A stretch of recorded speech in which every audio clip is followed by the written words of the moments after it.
बड़ी खबर के साथ। और इस वक्त की जो बड़ी खबर है, यूपी में बीजेपी 98 सीटों पर आगे हो गई है और समाजवादी पार्टी 95 सीटों पर बढ़त बनाए हुए है। यहां पर लगातार कांटे की टक्कर देखने को मिल रही है। बीजेपी और समाजवादी पार्टी में कांग्रेस खाता खुलने का इंतजार करती हुई, और यहां पर अब देखिए ये बढ़त जो है वो 102 सीटों पर हो गई है बीजेपी की, और समाजवादी पार्टी 95 सीटों पर अपनी बढ़त जो है उसे बनाए हुए है। यूपी इलेक्शन का ये अपडेट अब तक। सरफराज जी। बिल्कुल, बीजेपी और समाजवादी पार्टी दोनों में ही इस समय जबरदस्त टक्कर दिखाई दे रही है, और अभी ये शुरुआती रुझान है, चूंकि लगभग 1 घंटे के आसपास में बहुत सारी तस्वीर साफ होगी। मनीष जी, 1 घंटे में तस्वीर साफ होगी। और ब्रेक पर जब हम एक बहुत छोटे से ब्रेक के लिए थे तो मेरी विनोद जोशी जी से बात हो रही थी, उनका भी ये मानना है कि 10 बजे के बाद लगभग तस्वीर साफ होती चली जाएगी। और जो हमारे प्रबोधन और न्यूज़ इंडिया का जो सर्वे रहा है, मुझे ऐसा लगता है वो एग्जैक्ट साबित होगा। बिल्कुल एग्जैक्ट साबित होगा, और पूरा देश इस समय टीवी से नजरें गड़ाए हुए हैं संजीव भाई, और यही सोच रहा है कि आखिर होगा क्या। होगा वही जो बक्से में बंद होगा वो बाहर निकलेगा, और किस्मत का फैसला तो हो चुका है और केवल हम लोग इंतजार कर रहे हैं। लेकिन समाजवादी पार्टी की उम्मीदें बहुत ज़्यादा है। ऐसा लग रहा है कि समाजवादी पार्टी ने पहले से ही मान लिया था, जिस तरह से वो लगातार तीसरे चौथे चरण से ही बढ़त बनाने की बात कर रहे थे, और उन्होंने कहा कि हमने सरकार बनाने योग्य आंकड़े इकट्ठे कर लिए हैं। जिस तरह से यहाँ पीछा करती हुई समाजवादी पार्टी दिखाई दे रही है, अभी तक के जो रुझान सामने आ रहे हैं, हमें लगता है कि उनकी बातों में सच्चाई दिखाई दे रही है। यदि वो सड़कों पे कल बैठ रहे थे, उन्हें इस बात का भय था कि मतों का अपहरण किया जा रहा है या बैलेट बॉक्स को लेकर के एक बड़ी खबर आ रही है। एक और बड़ी खबर आ रही है। पंजाब में 63 सीटों के रुझान जो है वो आने शुरू हो चुके हैं, और इन 63 सीटों में आम आदमी पार्टी 34 सीटों पर आगे चल रही है। इस वक्त की जो बड़ी खबर है, पंजाब के रुझान देखिए, कांग्रेस 20 सीटों पर, और अगर अन्य पार्टियों की बात कर ले तो 1 सीट पर बढ़त। जी, लगातार बढ़त बना रही है। अब देखिए, अब कुछ घंटों में सारे आंकड़े साफ हो जाएंगे। बहुत अच्छी मेजोरिटी से आम आदमी पार्टी सरकार बनने जा रही है। जनरल जी, वजह क्या रहेगी? वजह क्या रहेगी इस जीत के पीछे की असली वजह क्या रहेगी? देखिए, पंजाब के बहुत सारे मुद्दे जिनको, जो आम लोगों से जुड़े मुद्दे थे, जिनको आम आदमी पार्टी ने छुआ भी और उन पर दिल्ली में काम भी करके दिखाया। आम लोगों के क्या मुद्दे होते हैं? अच्छा एजुकेशन सिस्टम, अच्छा हेल्थ सिस्टम, महंगाई से राहत, बेरोजगारी से राहत, इन सब चीजों पे आम आदमी पार्टी की, अरविंद केजरीवाल जी की दिल्ली सरकार ने काम करके दिखाया। और पंजाब ही नहीं, हर सूबे के लोग चाहते हैं ऐसी सरकार। बहुत बड़ी खबर, और जो बड़ी खबर है वो आपको बता दें, उत्तराखंड में 43 सीटों के रुझान आ चुके हैं। 47 सीटों के रुझान अब हो चुके हैं, जिसमें बीजेपी 21 सीटों पर आगे नजर आ रही है। और अगर कांग्रेस की बात कर ले तो कांग्रेस 19 सीटों पर, और अन्य दलों की बात कर ले तो यहाँ 7 सीटों पर बाकी जा रहे हैं। लेकिन 47 सीटों के अगर रुझान की बात कर ले तो क्योंकि ये लगातार अप एंड डाउन जो है वो नजर आ रहे हैं, बीजेपी 21 सीटों पर आगे है, यानी अब अगर देखें तो बीजेपी ने बढ़त बना ली है, और कांग्रेस यहाँ पर 19 सीटों पर हो गई है। तो यहाँ पर ये रुझान जो है वो लगातार आगे बढ़ते जा रहे हैं। जी, संजय राणा जी, जिस तरीके से रुझान बार बार सबको चौंका रहे हैं, चाहे उत्तर प्रदेश के, उत्तराखंड के हो, पंजाब के हो, गोवा के हो या मणिपुर के हो, आप इसको किस तरीके से देख रहे हैं? और जैसा कि हम लगातार जिक्र कर रहे हैं कि अभी शुरुआती रुझान है, इसको हमारे दर्शक अभी नतीजा ना समझे, नतीजे आने बाकी हैं अभी। सरफराज भाई, देखिए, मणिपुर की तो हम बात नहीं करेंगे कि हमें लगता है कि मणिपुर में कंप्लीटली बीजेपी अपनी सरकार बना लेगी, और हम लोगों ने पहले भी इस पर चर्चा कर चुके हैं। लेकिन चौंकाने वाले नतीजे जो उत्तर प्रदेश के हैं, जो एक्सपेक्टेड नहीं था, ये दिल की धड़कनें हम लोग के नहीं बढ़ा रहे, बल्कि राजनीतिक पंडितों की दिल की धड़कनें रोकने वाली है। क्योंकि ऐसी उम्मीद नहीं की जा रही थी कि ऐसे नेक टू नेक कंपटीशन होगा। वो ऐसे उम्मीद कर रहे थे तकरीबन जो दूरियां होंगी 20 से 25 सीट की इनिशियल फेज में होंगी और बढ़ती जाएंगी। नो डाउट ये बड़ा ही शुरुआती रुझान है, हमें 1 घंटे का इंतजार करना चाहिए। लेकिन फिर भी हम ये कहेंगे, उत्तर प्रदेश के जो रुझान अभी तक दिख रहे हैं टीवी स्क्रीन पे, ये सबके दिल की धड़कनें बढ़ा देंगी, और ये चिंता के विषय भारतीय जनता पार्टी के लिए। भारतीय जनता पार्टी के प्रवक्ता से भी हम बातचीत करेंगे, उनको भी जोड़ेंगे। संजय जोशी जी, जो माफ कीजिएगा विनोद जोशी जी, जो आंकड़े हमने अपने दर्शकों को लगातार दिखाए हैं प्रबोधन ग्रुप और न्यूज इंडिया के जरिए, जरा सिलसिलेवार तरीके से उत्तर प्रदेश के बारे में हमारे दर्शकों को समझा दें, क्योंकि बड़ी तादाद में उत्तर प्रदेश के दर्शक, खासतौर से पॉलिटिकल पार्टियों के लोग, नेता उत्तर प्रदेश में लगे हुए हैं। उत्तर प्रदेश के जो रुझान आ रहे हैं, जहां पे अभी जो बराबर की टक्कर दिख रही है आपको, वो वास्तव में जब मैं देख रहा हूं प्रत्येक जिले के हिसाब से, तो समाजवादी के जिले ज्यादा खुले हैं, उनके रिजल्ट ज्यादा आए हैं। अभी पूर्वी उत्तर प्रदेश और अवध काफी बाकी है, बुंदेलखंड बाकी है, जिसमें भारतीय जनता पार्टी यहां बढ़त ले लेगी। जिस प्रकार से मैं देख रहा हूं कि यहां पश्चिमी उत्तर प्रदेश में सुरेश राणा गन्ना मंत्री को मैं हार के करीब लग रही थी हमें सीट, वो जीत रही है। यहां पर थोड़ा रिजल्ट पश्चिमी उत्तर प्रदेश में भी थोड़ा सा अच्छा आ सकता है, ऐसी उम्मीद है भारतीय जनता पार्टी के पक्ष में। जी, जहां तक नतीजों की बात करें और विनोद जोशी जी का जो विश्लेषण है, जो इनका सर्वे रहा है प्रबोधन ग्रुप का और न्यूज इंडिया का, उसके तहत चौंकाने वाले जरूर होंगे, लेकिन दिलचस्पी अभी लगातार बनी है, क्योंकि ये पोस्टल बैलेट है, सर्विस बैलेट है। फिर बार बार हम अपने दर्शकों को, जो इस समय लाखों करोड़ों दर्शक न्यूज इंडिया की टीवी स्क्रीन से चिपके हैं, जी हाँ, उनको हम ये बता देना चाहते हैं कि ये जो नतीजे हैं, ये जो रुझान है, नतीजे नहीं, ये जो रुझान है, ये अपने आप में बैलेट और सर्विस बैलेट के रुझान हैं, ये नतीजे नहीं। तो इसके मद्देनजर संकेत के, सियासत में संकेत के जरिए ही समझने की कोशिश की जाती है, और सर्वे के तहत जब एक एक सीट पर जाकर विनोद जोशी जी और उनकी टीम और न्यूज इंडिया के रिपोर्टर्स ने जो काम किया है, मुझे ऐसा लगता है कि हम उसके आसपास ही होंगे। बहुत सारी बातें अगर गिनाएंगे तो मुझे ऐसा लगता है कि कई घंटे चले जाएंगे कि यूपी की सियासत में इस चुनाव के पहले क्या क्या बातें हुई। जी हाँ, गोली भी चली, गाड़ी पे गोली चली, 3 गोली चली, उसके बाद लोग भी पकड़े जाते हैं, और ये सारी बातें जो ड्रामा हुआ, मुझे ऐसा लगता है कि चुनाव की कुछ डर्टी पिक्चर्स भी हैं जो हमेशा इस लोकतंत्र में याद रखी जाएंगी। बिल्कुल, एक बड़ी खबर आ रही है इस वक्त की। जो बड़ी खबर है वो बता दें, मतगणना के बीच अखिलेश यादव ने ट्वीट किया है। मतगणना के बीच ये जो ट्वीट किया गया है, इम्तिहान बाकी है अभी हौसलों का, तो यहाँ पर ये ट्वीट जो है वो किया गया है, वक्त आ गया है अब फैसलों का। यहाँ पर भाई ये ट्वीट तो बहुत कुछ बयां कर रहा है। अखिलेश यादव का जो ट्वीट है, इसके मायने भी आप बहुत बेहतरीन तरीके से समझते समझाएंगे। इम्तिहान बाकी है अभी हौसलों का, और जो दूसरी उन्होंने लाइन लिखी है, वक्त आ गया है फैसलों का। जी, मुझे ऐसा लगता है उन्होंने जो लिखा, ये लाइन आखिरी वाली तो ठीक है कि वक्त आ गया फैसले का, लेकिन हौसलों का वक्त तो 7 मार्च को खत्म हो गया। आपने दमखम दिखाना था, जो आपकी ताकत थी, जो आपने मेहनत की, वो तो सारे सियासी दलों ने झोंक रखी थी और वो वक्त पूरा हो गया। अब है परिणाम का, यानी कि रिजल्ट का, जिसको लेकर मुझे लगता है कि थोड़ा सा संयम इस समय जरूरी है। घंटे 2 घंटे की बात है, इस समय जल्दबाजी में कोई भी ऐसी चीज ना लिखी जाए किसी भी नेता द्वारा, मुझे ऐसा लगता है, जो बाद में हंसी की वजह बन जाए। तो बस घंटे 2 घंटे बाद जब तस्वीर ही साफ हो जाएगी, आईना जनता दिखा देगी कि तुम हमारी परीक्षा में कहां पाए गए, इसी का इंतजार है। और इसके साथ साथ दावे प्रतिदावे, दम खम, और 10 में आखिर किसका दम, यानी कि आज 10 मार्च है, किसका दम साबित हुआ अपने कामों के बूते। विकास और धर्म का जो कॉकटेल हमने देखा, चाहे वो गोवा हो, उत्तर प्रदेश हो, उत्तराखंड हो, हर जगह इसका मिश्रण, यानी कि जो घोल दिखाई दिया, आखिर कितना कारगर साबित हुआ। बस थोड़ी देर बाद 10 का दम, हरीश रावत 10 बोल रहे बजे हैं, तक संकेत साफ। पंजाब को किस तरह पंजाब में कांटे की टक्कर है, कांग्रेस जीतेगी, कांग्रेस मेजॉरिटी लाएगी, मैं पूरे कॉन्फिडेंस के साथ कह रहा हूं।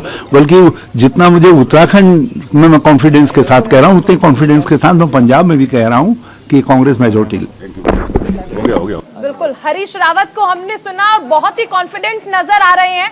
यहाँ पर देखिए, आपको याद होगा महाभारत में धृतराष्ट्र के पास एक संजय थे, हमारे पास भी स्टूडियो में एक संजय है जो बताएंगे। संजय जी, आपसे मैं जानना चाहूंगी कि यहाँ पर देखिए कॉन्फिडेंट तो नजर आ रही है कांग्रेस, लेकिन वो हलचल उनके ऑफिस में नजर नहीं आ रही है, उनके मुख्यालय पर नजर नहीं आ रही है। आप क्या देखते हैं, ये कांटे की टक्कर किस ओर लेकर जाएगी उत्तराखंड में? देखिए, उत्तराखंड की जब हम बात करें तो अभी जो हमारी इंफॉर्मेशन आ रही है, तकरीबन भारतीय जनता पार्टी 36 सीटों पे आगे चल रही है और आपके उसमें भी आगे दिखा रहा है। तो जो उम्मीदें थी कांग्रेस अच्छा करेगी, लगता कहीं ना कहीं जनता का जो मूड है वो परिवर्तित हुआ है। 7 तारीख को जब अपने वोट डालने गए थे, इसके वजह से ये जो अपने नंबर देख रहे हैं इसमें चेंजेस आ रहे हैं। देखिए अगेन मैं बोलना चाहता हूं कि कांग्रेस को लोग विकल्प के रूप में देखना चाहते हैं, लेकिन एक बहुत बड़ा वैक्यूम क्रिएट हो गया है लीडरशिप और लोकल जनता के बीच में। तो देखिए जब तक लीडर अच्छा नहीं होता, नेतृत्व अच्छा नहीं होता, उसकी कमांड अच्छी नहीं होती है, तो आर्टिकुलेट नहीं कर पाता, अपनी चीज़ों को व्यक्त नहीं कर पाता, एक्सप्लेन नहीं कर पाता। वही चीज़ कांग्रेस के साथ हो रही है, चाहे वो कोई प्रदेश देख लीजिए। आपको याद होगा जो किसान आंदोलन चालू हुआ था, पंजाब से चालू हुआ था, और ये चालू किया गया था कैप्टन साहब के द्वारा, लेकिन उन्होंने कैप्टन को ही बाहर कर दिया। और आपने देखा अंतरा कला के वजह से पंजाब में कांग्रेस का क्या हाल है। ऐसा ही हाल सभी लगभग सभी प्रदेशों में है और देश में बना हुआ है। तो आत्ममंथन की जरूरत है कांग्रेस को। ये बोल देना कि हम जीत जाएंगे, ये बोल देना कि हम बहुत आगे जाएंगे, पूर्ण बहुमत पाएंगे, ये बहुत ही जल्दबाजी होगी कांग्रेसी नेताओं के लिए। बिल्कुल जल्दबाजी है। मैं एक सवाल जोशी जी से भी लेना चाहूंगी। अभी आप जिक्र कर रहे थे कि नवजोत सिंह सिद्धू को, क्योंकि वो पीछे नजर आ रहे थे, अब तक ये कहा जा रहा था कि उनका बड़बोलापन जो है, और मनीष जी भी लगातार कह रहे थे कि जुबान जब खोलते हैं तो सोच समझकर बोलना चाहिए। बहुत सी बातें उन्होंने देखी। अगर आप देखिए पार्टी में भी आप अंदर खान ने चन्नी साहब से लड़ रहे थे, इधर आप ये देखिए कि जब बहुत सारे आरोप जब लगाए गए उन पर कि जी पाकिस्तान से उन्होंने फील्डिंग कराई थी मंत्री बनने के लिए। मैं लौटूंगी आपके पास। एक बड़ी खबर जो है वो बता दें, यूपी में बीजेपी 114 सीटों पर आगे हो चुकी है। यहां पर बीजेपी लगातार बढ़त बना रही है और समाजवादी पार्टी 102 सीटों पर बढ़त लगातार बनाती जा रही है।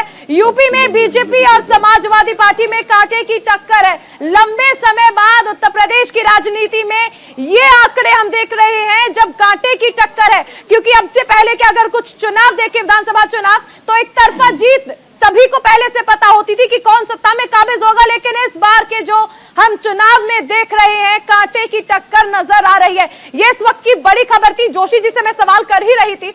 जोशी जी, नवजोत सिंह सिद्धू का जो बड़बोलापन था, पार्टी के अंदर भी लड़ाई, पार्टी के बाहर भी लड़ाई, फिर पाकिस्तान से ये आरोप लगे कि जी फील्डिंग कराई गई, और उसके बाद आपको याद होगा कि उन्होंने एक बयान भी दिया था जब ये हुआ था कि क्या आलाकमान आप पर भरोसा जताएगी, तो उन्होंने कहा आलाकमान डिसाइड नहीं करेगा, जनता डिसाइड करेगी। यानी हर तरफ से आपने जब नाराजगी मोल ले ली, तो शायद ये उसी का नतीजा है कि जनता ने भी आपका साथ बहुत ज्यादा नहीं दिया, हालांकि शुरुआती रुझान है। बिल्कुल, सत्ता में आने के पहले ही ये हालत है कि दोनों लड़ रहे हैं, तो आगे क्या होगा। और कभी भी राजनीति में हमारा कई सालों का अनुभव है कि राजनीति में यदि जो आदमी सबसे कम बोलता है वो बहुत आगे बढ़ता है। मैंने एक बार शरद पवार जी महाराष्ट्र के सबसे बड़े नेता हैं, उनके साथ 2.5 घंटे तक मेरी मीटिंग थी। मैंने इतना बोला लेकिन उन्होंने 3 या 4 बारी खाली मुंह हिलाया, मैंने देखा।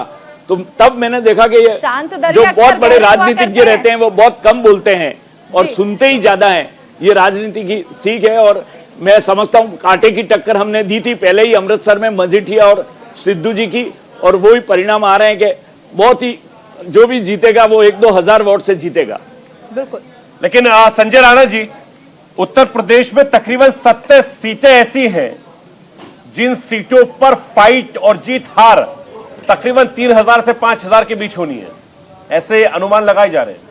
देखिए ऐसा है कि आप 2017 में भी आपको याद होगा कि कोई भी भारतीय जनता पार्टी को पूर्ण बहुमत की सरकार नहीं बना रहे, तकरीबन उन्होंने 180 या 190 का सीट दिया था। और आप जब देखेंगे 2017 का रिजल्ट सरफराज भाई, उसमें जो मार्जिन था between the winner and the runner up में, अगर तराई क्षेत्र देख लेंगे तकरीबन 40 से 50 हजार का अंतर था। तो इस बार का जो चुनाव हो रहा है उसमें अंतर बहुत कम हो सकता है, 3 से 4 हजार हो सकता है या 5 हजार हो सकता है। तो नेक टू नेक फाइट है, इस पे देखना। बड़ी खबर आ रही है, जो वक्त की बड़ी खबर है, पंजाब में 78 सीटों के रुझान जो है वो आ चुके हैं, और ये रुझान जो है वो ये इशारा करते हैं कि आम आदमी पार्टी 40 सीटों पर अभी आगे चल रही है। तो यहाँ देखिए हर राज्य में हम देख रहे हैं कि अप्स एंड डाउन है, लेकिन पंजाब में लगातार आम आदमी पार्टी जो है उसे बढ़त बना रही है। और यहाँ पर संयुक्त अकाली दल 11 सीटों पर, बीजेपी 3 सीटों पर पहुंची है, लेकिन आम आदमी पार्टी देखिए लगातार बढ़त को मेंटेन कर चल रही है। 78 सीटों का ये रुझान, आम आदमी पार्टी 40 सीटों पर। कमल शर्मा लगातार आम आदमी पार्टी के प्रवक्ता हमारे साथ बने हुए हैं। कमल जी, जिस तरीके से आपको पंजाब में फायदा होता नजर आ रहा है, आपकी तो बल्ले बल्ले हो रही है।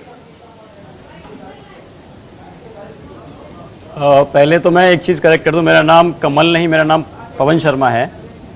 और अच्छा, देखिए ये जो पंजाब में रुझान, जब शुरुआती रुझान हम देख रहे हैं जी, हम जो रुझान देख रहे हैं पंजाब के, ये भगवंत मान अरविंद केजरीवाल जी की जोड़ी को लोगों ने भरोसा जताया है और ये जीत जो कि हमको दिख रही है पंजाब के लोगों की जीत है। ये दिल्ली मॉडल जिसको लेके हम पंजाब गए, उसको दिल्ली मॉडल को पंजाब के लोगों ने हाथों हाथ लिया और वो मॉडल दिल्ली के लोगों ने दिखाया, पंजाब के लोगों को दिल्ली सरकार ने दिखाया कि देखिए दिल्ली में हम बिजली, पानी, सड़क, स्कूल, अस्पताल सब हम ठीक कर सकते हैं। ये जो मॉडल बनाया वो पंजाब के लोगों ने भी उस मॉडल को देखा और उन्होंने एक मौका अरविंद केजरीवाल जी को, भगवंत मान की जोड़ी को एक मौका दिया। और देखिए निश्चित तौर पे हम ये पंजाब में हम आम आदमी पार्टी सरकार बनाएंगे और वो जो हमने विकास कार्य दिल्ली में किए हैं, जो मॉडल हमने दिल्ली में बनाया है, उस मॉडल को पंजाब में भी अपनाएंगे हम। एक पंजाब मॉडल खड़ा करेंगे हम और ये जीत जो हमको दिख रही है पंजाब के लोगों की जीत है और निश्चित तौर पे ये विकास की गंगा जो बह रही है। पवन, एक बड़ी खबर आ रही है हमारे पास, एक बड़ी खबर आ रही है। बड़ी खबर है वो बता दें, यूपी में बीजेपी 140 सीटों पर आगे हो चुकी है। बीजेपी 140 सीट और समाजवादी पार्टी 102 सीटों पर बढ़त जो है उसे बनाए हुए है। यूपी में बीजेपी पर 140 सीटों के ये रुझान हम दिखा रहे हैं। अब ये एक तरफा कहा जा सकता है कि बीजेपी जो बढ़त थी उसे आगे लेकर जा रही है, लेकिन समाजवादी पार्टी का पिछले अगर कुछ वक्त की बात कर ले, बहुत ज्यादा नहीं, पिछले 10-15 मिनट से समाजवादी पार्टी जो है वो यहाँ पर 102 सीटों पर ही बढ़त बनाए हुए ये स्टेबल हो गई, लेकिन बीजेपी लगातार आगे बढ़ती जा रही है। दिनेश शर्मा क्या कुछ कह रहे हैं, जरा आपको सुनाते हैं। अब रुकने वाली नहीं है, ये विकास की यात्रा और तेज गति से आगे बढ़ेगी। देखिए दिनेश शर्मा कह रहे हैं कि ये स्थिति बढ़ने वाली है। संजीव कौशिक जी, ये जो लगातार रुझान आ रहे हैं, कभी एक पार्टी आगे कभी दूसरी पार्टी आगे, बहुत ज्यादा फर्क नजर नहीं आ रहा है यहाँ पर। देखिए अभी तो 140 के आसपास में बीजेपी को हम देख रहे हैं स्क्रीन पे, लेकिन ये अभी कोई स्टेबल नहीं है, लगातार इसमें ऊपर नीचे होता रहेगा। लेकिन ये बात बिल्कुल सही है कि ये जो हम लोग लगातार बात करते चले आए कि नेक टू नेक फाइटिंग की बात, यह सामने दिखाई दे रहा है। ईवीएम खुले में घूम रही है, बैलेट पेपर बाहर है, तब जाकर के संजीव जी आपको रोकना चाहूंगा। निर्वाचन आयोग नींद से जागा। निर्वाचन आयोग संवैधानिक संस्था है और हम ये मानते हैं कि उनको अपने संवैधानिक उत्तरदायित्व का निर्वहन करना चाहिए, समय पर निर्वहन करना चाहिए, तत्काल संज्ञान लेना चाहिए। समाजवादी पार्टी के कार्यकर्ताओं ने जब ईवीएम ले जाती हुई गाड़ियों को पकड़ा,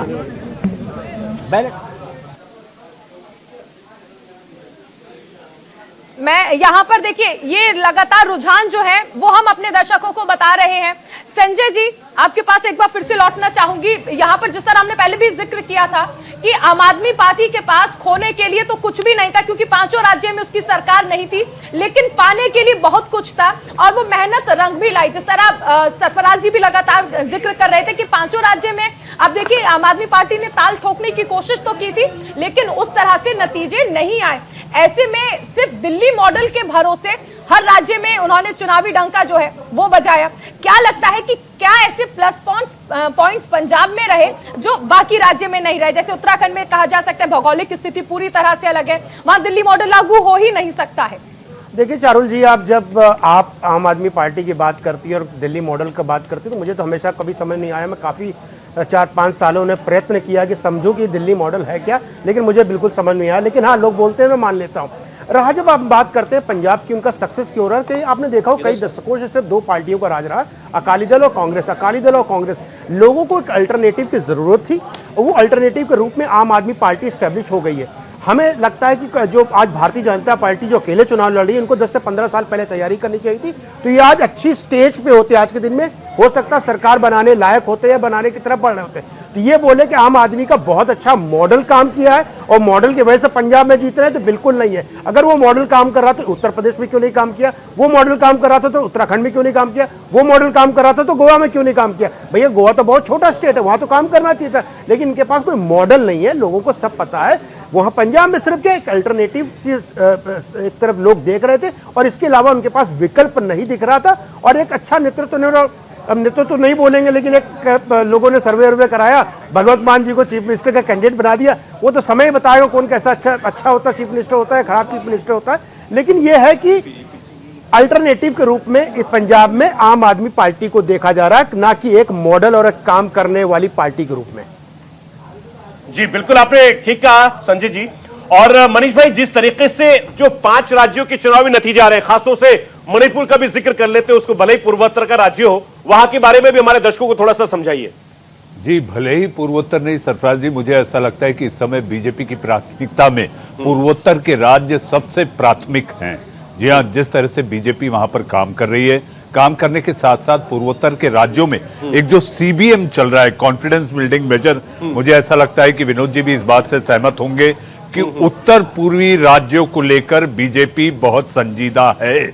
और मुझे ऐसा लगता है कि आसाम के बाद जब इसकी शुरुआत होती है तो अपने आप में ये संकेत बताता है, मणिपुर में जो रुझान आ रहे हैं वो ये बता रहे हैं, ये इंगित कर रहे हैं कि बीजेपी वहां पर बेहतर करने वाली है। विनोद जी। जी बिल्कुल, जब केंद्र ने पूर्वी उत्तर प्रदेश में बहुत ज्यादा ध्यान दिया और उसी का परिणाम है कि त्रिपुरा, मणिपुर, अरुणाचल प्रदेश ये सब लगातार जीत रहे हैं और उसी का परिणाम है। अब हमारा जो सर्वे है, जिस प्रकार से पंजाब में अकाली दल आ गया है, बिल्कुल वहां बराबर कंपटीशन है गोवा में, और यहाँ उत्तराखंड में भी बीजेपी और कांग्रेस में बराबर की टक्कर जो हमने दी थी वो चल रही है। और उत्तर प्रदेश में जब रिजल्ट आएगा पूर्वी उत्तर प्रदेश और अवध का, तो निश्चित रूप से बीजेपी आगे जाएगी। विनोद जी, बीजेपी आगे जाएगी, ये संकेत है, रुझान है। लेकिन सरफराज जी, आप जब से 1.5 घंटे से मैं देख रहा हूं, लगातार एक के बाद एक आप मिसाइल दागे जा रहे हैं। जाहिर सी बात है, पिछले 15 दिनों से आप यूक्रेन को लेकर राष्ट्रवाद कर रहे हैं। मैं सवाल आपसे कर रहा हूं, आप खुद यूपी से आते हैं, पश्चिमी उत्तर प्रदेश आपका गढ़ रहा है। मुझे ये बताइए, आपकी नजर में, आपकी तस्वीर में आखिर यहां सियासत किसकी बनती दिखाई दे रही है? क्या रिकॉर्ड बनने वाला है कि पहली बार 30 साल के बाद कोई एक नेता या कोई एक पार्टी की सरकार, दोबारा बीजेपी या दोबारा कोई और पार्टी आएगी? मनीष भाई, आपके इस सवाल का जवाब अब से थोड़ी देर के बाद उत्तर प्रदेश की जनता दे देगी, और ये जवाब वो जवाब है जो ईवीएम पे कैद हो गया है। तो मुझे लगता है कि मेरे से ज्यादा बेहतर यह है कि थोड़ा सा हमें इंतजार कर लेना चाहिए, क्योंकि आप और हम एक चैनल में काम कर रहे हैं और मुझे व्यक्तिगत तौर पर ये कहने में कोई गुरेज नहीं है कि थोड़ा सा हम इंतजार कर लेते हैं। इंतजार में बड़ा फायदा होगा और नतीजे जो भी होंगे, जिस भी पार्टी के रुख में होंगे, अच्छे होंगे, बेहतर होंगे। मेरे सहयोगी रमन भी मेरे साथ जुड़ गए। रमन भी लगातार ग्राउंड पर रहे हैं। रमन, जिस तरीके की सियासत हम उत्तर प्रदेश से लेकर पंजाब और उत्तराखंड से लेकर गोवा तक देख रहे हैं, आप भी लगातार ग्राउंड पर रहे हैं, क्या कुछ आंकड़े मिल रहे हैं उत्तराखंड से आपको? देखिए बिल्कुल, और ये जो था पहले से हमारा प्रेडिक्शन भी था कि जो फाइट है वो कड़ी होने वाली है, और जैसे जैसे थोड़ा दिन बीतेगा तो तमाम तरह की जो चीजें हैं वो सामने यहाँ पर आना शुरू होगा। बीजेपी 30, कांग्रेस 24, तो ये लगभग वही आंकड़ा है, बराबर की टक्कर की बात यहाँ पर आ रही है। और निर्दलियों की बात करें तो शायद इस बार भी पिछले कई बारों की तरह उनकी बल्ले बल्ले यहाँ पर होने वाली है, क्योंकि उनके पीछे दोनों ही पार्टियां यहाँ लगने वाली हैं। और जिस तरह से हमने देखा है कि उत्तराखंड में रमेश पोखरियाल निशंक पिछले काफी वक्त से बहुत ज्यादा एक्टिव हो गए हैं, क्योंकि जब से उनका मंत्री पद किया था तब तक वो बहुत शांत थे, लेकिन अचानक से पिछले कुछ हफ्ते में हमने देखा है कि वो बहुत ज्यादा एक्टिव हो गए हैं। तो यानी तमाम पार्टी इस बात की कोशिश कर रही है कि अगर ये फंसता है मामला तो वहां पर जो खींचतान होगी वो बिल्कुल वहां पर दिखने वाली है। सरफराज, चलिए, अजय थापर जी हमारे साथ जुड़ गए हैं, बीजेपी के आप नेता हैं। साहब, रुझान में तो आपकी पार्टी को फायदा होता दिखाई दे रहा है। थापर साहब, बिल्कुल, अभी तो स्टार्टिंग रुझान है ये, क्योंकि अभी 2-3 राउंड की पोलिंग हुई है, अभी काफी राउंड बाकी हैं। हमें 100% उम्मीद है कि बीजेपी बहुत ज्यादा गेन भी करेगी और इसकी सीट्स भी बहुत इंप्रूव होंगी। और 100% जो रिजल्ट है, जो हमारी असेसमेंट थी कि मोस्ट प्रॉब्ली जो है हंग असेंबली की तरफ जा रहा है, क्योंकि ये क्लियर मेजोरिटी अभी किसी को नहीं मिलेगी, अभी जो रुझान दिख रहे हैं। रमन, हाँ बिल्कुल, और सरफराज वही बात यहाँ पर सामने आ रही है कि जो क्लियर मेजोरिटी है वो मिलती हुई उत्तराखंड में तो यहाँ पर नजर नहीं आ रही है किसी को। लेकिन अभी देखते हैं, अभी थोड़ा रुझान, अभी प्राइमरी रुझान हैं, उसके बाद जब सामने थोड़ा वक्त और बीतेगा तो तमाम तस्वीर सामने आएगी, तो फिर पता लग जाएगा। हालांकि 1 या 2 सीट से भी वहां फर्क पड़ता है। तो कांग्रेस 24, बीजेपी 30 पे यहाँ पर नजर आ रही है, 35-36 देखते हैं कौन यहाँ पर पहुंचता है सबसे पहले आगे। और अगर वाकई में बीजेपी इस बार रिपीट कर जाती है उत्तराखंड में, तो ये उत्तराखंड के चुनावी इतिहास में पहली बार होगा कि जब कोई सरकार दोबारा से वहां पर राज करेगी। यानी पिछली बार भारतीय जनता पार्टी थी और इस बार भी भारतीय जनता पार्टी यहां पर आ जाएगी। तो ये तमाम जो आंकड़े हैं ये उसी तरफ जा रहे हैं जिस तरह से हमने ये पूरा का पूरा जो सर्वे उस टाइम पर किया था। सीटें देखना बेहद दिलचस्प होगा कि जो आम आदमी पार्टी के कर्नल कोटियाल हैं वो यहाँ पर जीत पाए हैं कि नहीं। ब्रेकिंग बताइए। बिल्कुल, एक और बड़ी खबर यहाँ पर अपने दर्शकों को बता दें, यूपी में 303 सीटों के रुझान आ चुके हैं। तो न्यूज इंडिया पर सबसे पहले सबसे सही सबसे सटीक रुझान आपको मिल रहे हैं। यूपी में बीजेपी 149 सीटों पर आगे, तो आप देख सकते हैं लगातार आगे बढ़ रही है। समाजवादी पार्टी को 142 सीट पर बढ़त यहां पर मिल रही है। तो यहां पर भी जो रुझान है लगभग कुछ वैसे ही नजर आ रहे हैं। 303 सीटों के यहां पर रुझान आए हैं।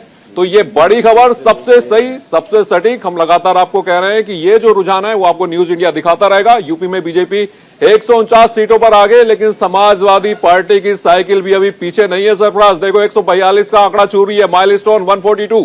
303 जो आंकड़ा है रुझानों का, हालांकि ये रुझान है, थोड़ी देर के बाद ये नतीजों में बदलेंगे, लेकिन अभी जो बात करें 149 पर भारतीय जनता पार्टी और समाजवादी पार्टी की साइकिल 142 पर। जी हाँ, इस वक्त एक और बड़ी खबर लगातार हम बता रहे हैं कि मणिपुर में 29 विधानसभा सीटों के रुझान आए हैं। अभी तक मणिपुर में बीजेपी 22 सीटों पर आगे चल रही है। इसके अलावा अगर हम दूसरी पार्टी का जिक्र करें तो मणिपुर में कांग्रेस को 1 सीट मिलती दिखाई दे रही है, यानी अदर पार्टी को 6 मिलती दिखाई दे रही है और बीजेपी को यहां पर बढ़ती दिखाई दे रही है। खासतौर से सबकी नजर उत्तर प्रदेश में। एक और बड़ी खबर, गोवा चलते हैं। गोवा में सभी 40 सीटों के रुझान आ चुके हैं। तो गोवा की सारी 40 सीटों के रुझान यहां पर सामने आए हैं। बीजेपी 15, कांग्रेस 20 सीटों पर आगे। तो यानी पिछली बार की तरह ही कांग्रेस के हाथ में गोवा जाता हुआ दिख रहा है। लेकिन जब नतीजे आ जाएंगे उसके बाद क्या होता है गोवा में, ये देखना फिर से एक बार फिर से दिलचस्प होगा। गोवा में सभी 40 सीटों के रुझान आ चुके हैं और लग रहा है कि यहाँ कांग्रेस आ रही है। 20 सीटें कांग्रेस की, भारतीय जनता पार्टी की 15 सीटें। चलिए, ये तमाम जो रुझान है ये अभी नतीजों में तब्दील होने बाकी है, उस पर भी हम लगातार दिखाते रहेंगे। अगर हम पहले चरण की बात करें रमन, तो पहले चरण में जिन सीटों पर मतदान हुआ था उन सीटों पर समाजवादी पार्टी को बढ़त बढ़ती दिखाई दे रही है। संजय राणा, जिस तरीके से हमने पहले भी जिक्र किया है कि पश्चिमी उत्तर प्रदेश में लगातार समाजवादी पार्टी को फायदा होता दिख रहा है। देखिए सरफराज भाई, हम लोगों ने पहले भी इस टॉपिक पे डिबेट किया था और हम लोग जान रहे थे कि बीजेपी के लिए फेज 1 फेज 2 बहुत चैलेंजिंग है। आपने देखा होगा कि अमित शाह जी हो, चाहे मंत्रिमंडल का कोई दूसरा बड़ा मंत्री हो, चाहे पूरा कैडर हो भारतीय जनता पार्टी का, उन्होंने पश्चिम उत्तर प्रदेश में झोंक दिया था। नो डाउट किसान लोग उनसे नाराज थे, वो मनाने की कोशिश की। अब देखना होगा कितना मानते हैं या नहीं मानते, वो रिजल्ट से पता चलेगा। लेकिन हाँ, इसमें हम लोग को पूरी उम्मीद थी कि समाजवादी पार्टी लीड करेगी। लेकिन अगेन मैं सही, अभी टू अर्ली होगा बताना कि कौन जीत रहा है कौन हार रहा है। हमें थोड़ा समय इंतजार करना चाहिए, लेकिन एक्सपेक्टेड है फेज 1 फेज 2 में समाजवादी पार्टी शायद लीड करे। संजीव कौशिक, जो मुद्दों पर हम लगातार जिक्र कर रहे थे उत्तर प्रदेश में, चाहे आवारा पशुओं का जिक्र हो, बुलडोजर का जिक्र हो या तमाम तरह का और जिक्र हो, क्या उसका लोगों ने, वोटरों ने अपने जहन में रख के वोट किए? सरफराज भाई, ये जो रुझान सामने दिखाई दे रहा है, मुझे लगता है कि किसी क्षेत्र विशेष का नहीं है, ये पूरे उत्तर प्रदेश के संदर्भ में हम लोग इसको देख पा रहे हैं। ये बात अलग है कि जब पूरे प्रदेश में देखते हैं तो भारतीय जनता पार्टी को कड़ी टक्कर चारों तरफ से मिलती हुई दिखाई दे रही है, तभी ये रुझान सामने दिखाई दे रहा है। जो आंकड़े सामने हैं वो पीछे पीछे साइकिल लगातार दौड़ रही है, कमल के फूल के पीछे पीछे, और ये भारतीय जनता पार्टी के लिए एक परेशानी का कारण हो सकता है, उनकी चिंता का विषय भी हो सकता है उनके लिए।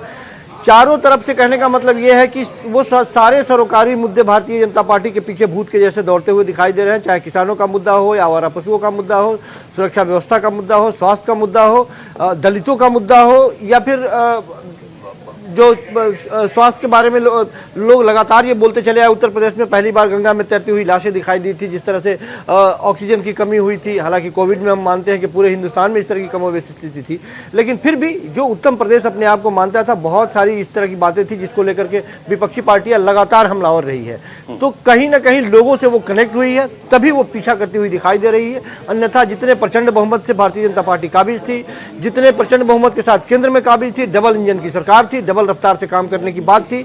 कम से कम ये आंकड़े दिखाई नहीं देते यदि वो जमीन पे काम किए होते तो ये जो आंकड़े दिख रहे हैं निश्चित तौर पे इसमें कहीं ना कहीं विपक्ष भारतीय जनता पार्टी का पीछा करती हुई दिखाई दे रही है। सरफराज जी, मनीष जी के पास चलते हैं। मनीष जी, कोको पश्चिमी उत्तर प्रदेश में वोट तो लेके चली गई, पर कितना ले पाई भारतीय जनता पार्टी के? दिख तो रहा है कि कोको ने कुछ करिश्मा तो किया है यहाँ। रमन, आपकी आवाज साफ नहीं आ पाई, लेकिन जितना मैं समझ पाया हूं आपने पश्चिमी उत्तर प्रदेश की बात की है। चाचा भतीजे की जोड़ी का जिक्र तो सरफराज जी आपने और हमने किया, लेकिन यहाँ पर एक खास जोड़ी, दो युवाओं की जोड़ी का भी हमें जिक्र करना चाहिए।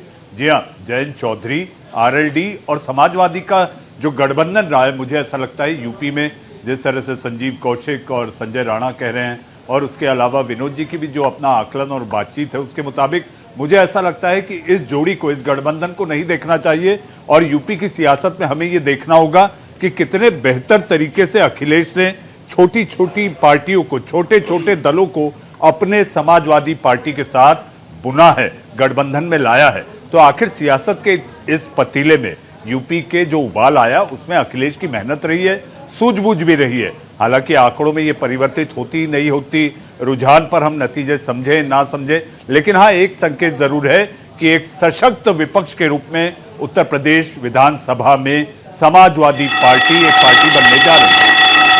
बिल्कुल, एक और बड़ी खबर अपने दर्शकों को बता दें। ताजा रुझान यहां पर आए हैं, यूपी में 303 सीटों के रुझान आए हैं। तो सबसे सटीक, सबसे तेज रुझान लगातार हम आपको बता रहे हैं। यूपी में बीजेपी 158 सीटों पर आगे, तो आंकड़ा बढ़ा है, 149 से 158 सीटों पर बीजेपी आगे, और साइकिल थोड़ा पिछड़ते हुए यहां पर नजर आ रही है। समाजवादी पार्टी को 133 सीटों पर बढ़त मिली है। यूपी में ये 303 सीटों के रुझान सामने आए हैं। तो ये आप आंकड़ा देख रहे हैं, बेहद दिलचस्प ये मुकाबला यहां पर हो गया है। यूपी में भारतीय जनता पार्टी 158 सीटों पर आगे, समाजवादी पार्टी 133 सीट पर आगे। और ये चुनाव उत्तर प्रदेश में बहुत सारी राजनीतिक पार्टियों का भविष्य तय करने वाला है, बहुत सारे राजनेताओं का भविष्य भी तय करने वाला है। मनीष जी। रमन, मैं बात आगे बढ़ाते हुए यूपी से थोड़ा निकलकर एक बड़ी खबर और बता दीजिए। एक और बड़ी खबर, पंजाब में 94 सीटों पर रुझान आए। पंजाब बेहद दिलचस्प। पंजाब में आप 63 सीटों पर आगे, और ये माना भी जा रहा था कि इस बार झाड़ू चलेगा पंजाब में। पंजाब में कांग्रेस 17, अन्य एक सीट पर आगे, और ये कांग्रेस की जमीन पंजाब में भी खिसकती हुई नजर आ रही है। तो यानी जो दिल्ली में हुआ, क्या वो पंजाब भी दोहरा रहा है? आम प्रवक्ता पवन शर्मा जी भी है। पवन जी, क्या कहना चाह रहे हैं आप? चलिए ठीक है, रमन जी। बिल्कुल मनीष सर, आप पूरा कीजिए जी। जहां तक पंजाब की बात करें, लेकिन मैं पहले गोवा चलना चाहूंगा, क्योंकि रमन आपने गोवा का जिक्र किया था। जहां तक गोवा में कांग्रेस 20 सीट की जो बात कर रहे हैं, मुझे ऐसा लगता है कि ये हमेशा बहुत थिन लाइन पे होती है छोटे राज्यों की सियासत, क्योंकि हमने कांग्रेस को पिछली बार भी देखा है, इसमें एक या दो सीटों में खेल हो जाएगा। बहुमत के लिए 21 सीटें चाहिए, 40 सीटों वाली विधानसभा है। और इसके साथ साथ हमें यह भी देखना होगा कि आखिर बीजेपी के पक्ष में नतीजे क्यों नहीं आए, बीजेपी क्यों पिछड़ी। उनके पूर्व मुख्यमंत्री लक्ष्मीकांत पार्सेकर उनसे अलग होकर लड़े। आप देखिए उत्पल पर्रिकर, जो कि स्वर्गीय मनोहर पर्रिकर, जो कि गोवा के मुख्यमंत्री रह चुके, देश के रक्षा मंत्री रह चुके, उन्होंने निर्दलीय रूप से लड़ने की ठानी। और इसके साथ साथ जो बीजेपी का सबसे बड़ा मददगार होता है गोवा की सियासत में, एमजीपी, महाराष्ट्रवादी गोमांतक पार्टी के सुधींद्र ढौड़ीकर, जो कि बीजेपी के साथ नहीं आए, जो बीजेपी गलती करती चली गई। सुधींद्र ढौड़ीकर आखिरी वक्त तक इंतजार करते रहे कि बीजेपी आए और उन्हें मना ले, क्योंकि पिछली सरकार में उनकी 4 सीटों में जिस तरह से उनकी मदद से सरकार बनी, विजय सरदेसाई की पार्टी के कारण सरकार बनी। बाद में वो दीगर बात है कि कांग्रेस फोड़कर कांग्रेस के कुछ नेताओं को साथ लाकर बीजेपी ने अपनी सरकार बनाई और विजय सरदेसाई को चलता कर दिया।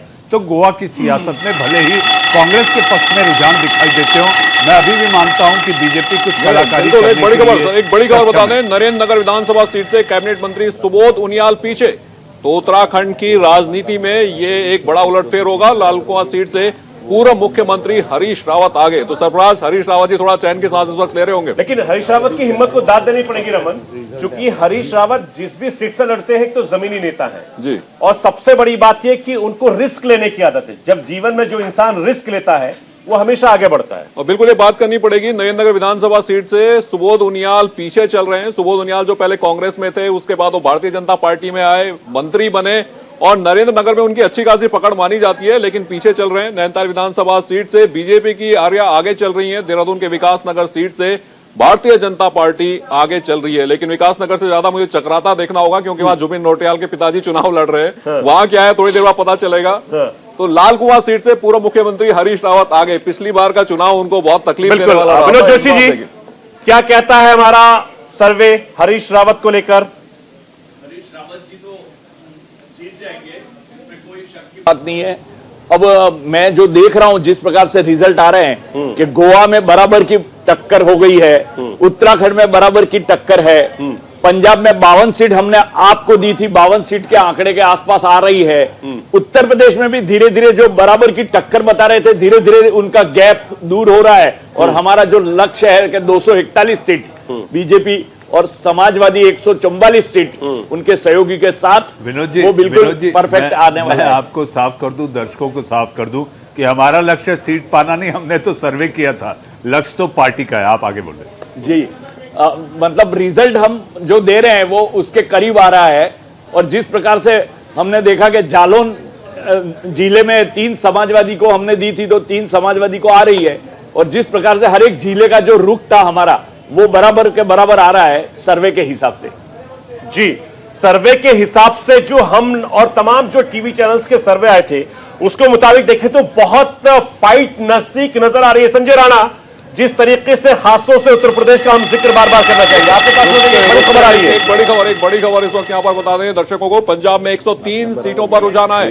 तो ये पंजाब के रुझान है, 103 सीटों के रुझान। और यहाँ पर आप देख सकते हैं 70 सीट पर आम आदमी पार्टी आगे है। तो ये आम आदमी पार्टी के लिए भी ये बहुत लंबी और बड़ी छलांग है। पंजाब में कांग्रेस 18, अन्य 1 सीट पर आगे। तो देश की सबसे पुरानी पार्टी कांग्रेस पार्टी इस वक्त एक और राज्य क्या खोने वाली है। शिरोमणि अकाली दल का भी यहाँ पे आंकड़ा आया। पंजाब में 103 सीटों पर ये रुझान इस वक्त सामने आए हैं। तो 103 सीटों के रुझान है। पंजाब में झाड़ू चला है, 70 सीटों पर आगे पंजाब में आम आदमी पार्टी। आंदोलन से निकली हुई पार्टी दिल्ली में सरकार बनाती है और उसके बाद अब पंजाब में भी सरकार बनाती दिखाई दे रही है। जोशी जी जी बिल्कुल, पंजाब और गोवा और उत्तराखंड सभी जगह पे आप पंजाब में आगे है तो वो सरकार बनाएगी। जहां तक सवाल है गोवा और उत्तराखंड का, बराबर की टक्कर चल रही है। लेकिन जब भी रिजल्ट आएगा 1-2 सीटों का ही आएगा कि 2 सीट से जो आगे है वो सत्ताधारी पक्ष होगा। और धीरे धीरे मैं देख रहा हूं कि पूर्वी उत्तर प्रदेश और अवध जैसे जैसे खुलता जा रहा है, वैसे वैसे बीजेपी आगे बढ़ रही है। और स्वामी प्रसाद मौर्य जैसे पीछे चल रहे हैं और केशव प्रसाद मौर्य आगे चल रहे हैं, उसी प्रकार बीजेपी आगे आएगी और सपा पीछे रहेगी। बिल्कुल। संजीव जी के पास चलते हैं। बात संजीव जी, कांग्रेस जमीन खोती जा रही है। को यहाँ देखिए, उत्तर प्रदेश में 3 पे लड़की हूं, लड़ सकती हूं।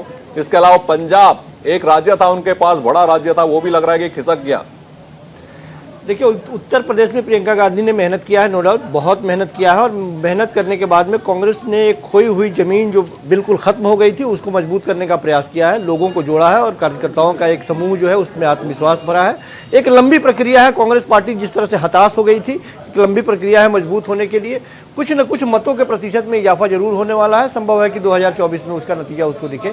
रही बात पंजाब की, पंजाब में बहुत देर कर दी मेहरबान आते आते, जिस तरह की परिस्थितियां वहां पैदा हुई, सिद्धू साहब कीमती। बिल्कुल संजीव जी वापस आते हैं। एक और बड़ी खबर बता दें एक बार दर्शकों को। यूपी में 303 सीटों के रुझान आ चुके हैं। 303 सीटों के रुझान। और क्या है वो रुझान? बीजेपी 158 सीट पर आगे है। ये इस वक्त का बड़ा रुझान, इस वक्त का सबसे सटीक, सबसे तेज। समाजवादी पार्टी 133 सीट पर बढ़त बनाए हुए है। तो दूसरे नंबर पर समाजवादी पार्टी की साइकिल लगातार फॉलो कर रही है इस वक्त भारतीय जनता पार्टी को। लेकिन ये जो डिस्टेंस है ये बढ़ती हुई यहां पर नजर आ रही है। 158 सीटों पर भारतीय जनता पार्टी यहां पर आगे नजर आ रही है। समाजवादी पार्टी को 133 सीट पर बढ़त मिली है। एक वक्त था सुबह जबकि ये आंकड़ा थोड़ा, ये जो गैप था दोनों के बीच में कम था, लेकिन अब ये जो दूरी है ये बढ़ती जा रही है। जो बीजेपी है वो सत्ता की तरफ और समाजवादी साइकिल लग रहा है कहीं पीछे यहां पर छूटते हुए नजर आ रही है। 133 पर समाजवादी पार्टी, 158 पर भारतीय जनता पार्टी। ताजा रुझान उत्तर प्रदेश का, तो बिल्कुल ये ताजा रुझान है उत्तर प्रदेश का। मनीष जी, यहां पर अगर बात कांग्रेस की करें, तमाम कोशिशों के बाद राहुल गांधी इस बार सर उत्तर प्रदेश के चुनाव में एक्टिव नजर नहीं आए। तो अगर यहाँ इस परफॉर्मेंस की जिम्मेदारी लेने की बात अब की जाएगी तो कौन लेगा, प्रियंका गांधी या फिर राहुल गांधी? जी, मुझे ऐसा लगता है कि कांग्रेस का ये जो दांव था अपने आप में प्रियंका गांधी को, जो कि एक तुरुप का इक्का था, जो उनकी तरकश का आखिरी तीर होना चाहिए था, कांग्रेस ने जल्दबाजी में प्रियंका गांधी को यूपी के मैदान में उतारकर अपने आप में प्रियंका गांधी आखिर कितनी मजबूत, कितनी सक्षम, जो कि एक वैकल्पिक नेतृत्व के रूप में देखी जाती थी कि कांग्रेस में अगर कांग्रेस को कोई लीड करेगा जिनमें इंदिरा जी की छवि, स्वर्गीय इंदिरा गांधी की छवि दिखाई देती है, मुझे ऐसा लगता है लड़की हूं, लड़ सकती हूं, शब्दों में तो ठीक है, लड़ी भी खूब, जगह जगह जाकर उन्होंने अपनी बात रखी, महिलाओं की बात की। अब इस चुनाव में यह भी देखना होगा रमन कि जब सारे वोट प्रतिशत आएंगे सामने की, आखिर उसमें साइलेंट वोटर जो महिलाओं को देखा जा रहा था, युवाओं को देखा जा रहा था, वो कितना काम किया। तो मुझे ऐसा लगता है कि कांग्रेस की ये जल्दबाजी प्रियंका गांधी के चेहरे को सामने लाकर यूपी में एक तरह से ये साफ हो गया कि प्रियंका गांधी की ताकत और जो नेतृत्व की बात थी वो अब भी कहीं शिथिल और कमजोर दिखाई देती है। संजीव जी, खोया तो बहुत कुछ कांग्रेस ने, पाया कुछ क्या इन 5 राज्यों के चुनाव में? हाँ, निश्चित तौर पे आप देख रहे हैं उत्तराखंड में यदि परिस्थितियाँ कुछ बेहतर बनती हुई दिखाई दे रही है, तो खास करके जब पंजाब के परिदृश्य में हम बात करते हैं तो ये बात बिल्कुल सही सटीक है कि सिद्धू साहब ने अपने ही पैर में कुल्हाड़ी मार ली और कांग्रेस पार्टी को ध्वस्त करते हुए दिखाई दे रहे हैं यहाँ पे। जिस तरह से आज से तकरीबन 1 साल पहले तक कांग्रेस पार्टी बड़ी आसानी से वापसी होती हुई दिखाई दे रही थी पंजाब में, लेकिन जब से इनकी एंट्री हुई और जब से मुख्यमंत्री से राहत ठंडी, नए मुख्यमंत्री आए, लगातार पार्टी गति विरोधी सर वही लग रहा है संजीव जी कि कांग्रेसियों को कांग्रेसी हराते हैं और कांग्रेस इतिहास से सबक सीखने को तैयार नहीं है, लग यही रहा है जिस तरह से जमीन लगातार उनकी खिसके जा रही है। जी बिल्कुल, हम आपकी बात से सहमत हैं। कांग्रेस पार्टी को कांग्रेस पार्टी नहीं हराया, यदि ये स्थिति आती है तो, लेकिन अभी तक थोड़ा सा वक्त इंतजार करना होगा, थोड़ा सा आने वाले समय में किस तरह से रुझान आते हैं और परिस्थितियां किस तरह से बदलती हैं। लेकिन कांग्रेस पार्टी की स्थिति यदि खराब होती हुई दिखा रही है तो निश्चित तौर पे कांग्रेस पार्टी के आला कमान को सिद्धू के बारे में सोचना चाहिए कि इनका क्या किया जाए। यदि इनके वजह से सब कुछ ध्वस्त होता हुआ दिखाई दे रहा है, क्या वो अपने डिसीजन पे कितने संतुष्ट हो पाते हैं या उस पर टिके रहते हैं, ये बहुत महत्वपूर्ण होगा। बिल्कुल मनीष जी, जो तमाम पॉलिटिकल पार्टी के नेता घर में नाश्ता भी कर रहे होंगे, टीवी भी देख रहे होंगे, जो कयामत की रात थी, जो रात भर, क्या उन नेताओं को नींद आई होगी?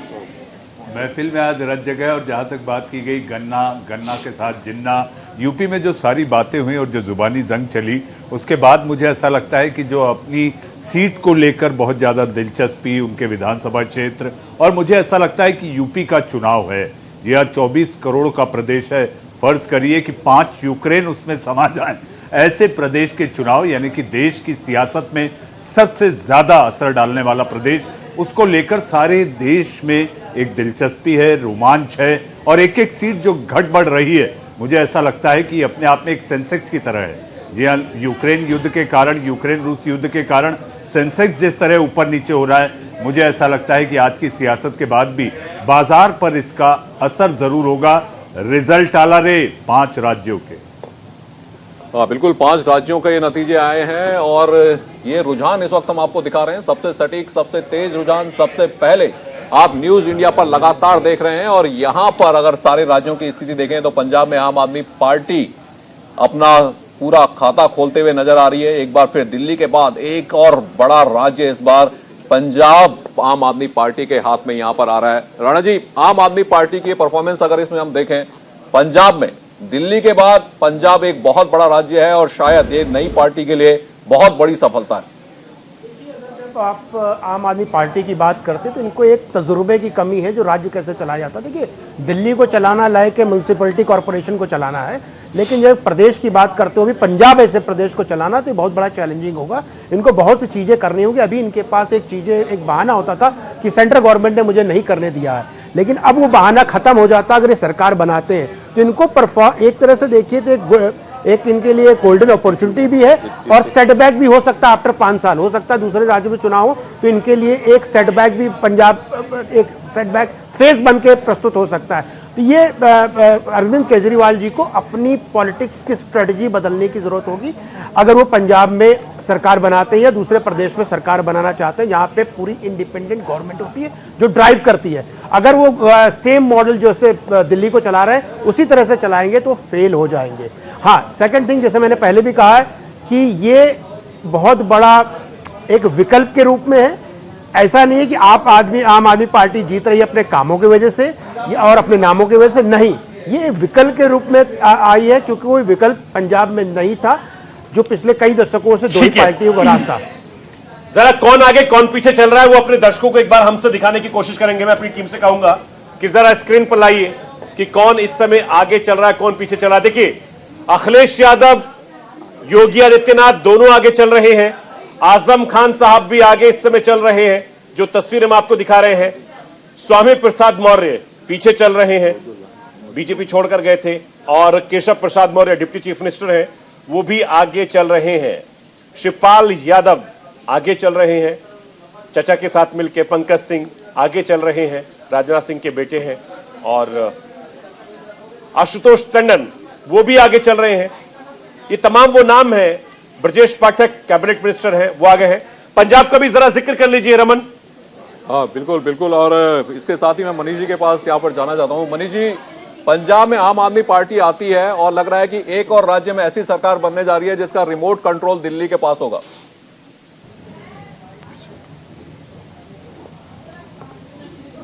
चलिए, ये कौन आगे चल रहा है एक बार फिर से यहाँ बताते हैं।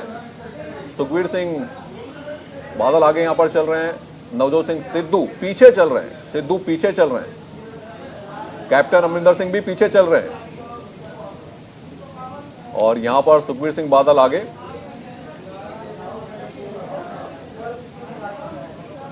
तो चलिए, ये आपको हम पंजाब का बता रहे थे और ये बेहद दिलचस्प है कि नवजोत सिंह सिद्धू पीछे चल रहे हैं। तो यानी कांग्रेस की हार की जिम्मेदारी जिनके सर पर इस वक्त रखी जा रही है वो नवजोत सिंह सिद्धू पीछे चल रहे हैं। एक और बड़ी खबर को दर्शकों को बता दें, उसके बाद आगे बढ़ते हैं। ये बड़ी खबर, इस वक्त क्या रुझान है वो आपको बता दें। करहल से अखिलेश यादव आगे, ये लगभग तय ही था। तो करहल से अखिलेश यादव आगे, जसवंत नगर से शिवपाल सिंह आगे चल रहे हैं। तो ये सटीक और सबसे तेज रुझान हम आप तक पहुंचा रहे हैं। गोरखपुर से सीएम योगी आदित्यनाथ आगे। मनीष भाई, चचा भतीजे दोनों आगे चल रहे हैं। जी, चचा भतीजे दोनों आगे चल रहे हैं और मुझे ऐसा लगता है दोनों की एक दूसरे की ताकत और ये जरूर काम करी है। लेकिन पंजाब की चूंकि हम बात कर रहे थे सरफराज जी, रमन, मैं ये कहना चाहूंगा पंजाब में 111 दिन के मुख्यमंत्री चरणजीत सिंह चन्नी कहे कि मैंने 111 दिन में बहुत काम किए, लेकिन वहां एक के बाद एक जो मुद्दे आए, जैसे प्रधानमंत्री की सुरक्षा, उसके बाद आप बात करें कि धार्मिक बेअदबी के जो मामले आए, मुझे ऐसा लगता है उसको लेकर भी जो नहीं संभाल पाए वो एक बड़ी वजह हो सकती है। विनोद जी इसका विश्लेषण करेंगे कि जब सर्वे किया जा रहा था तो क्या ये सारे मुद्दे थे।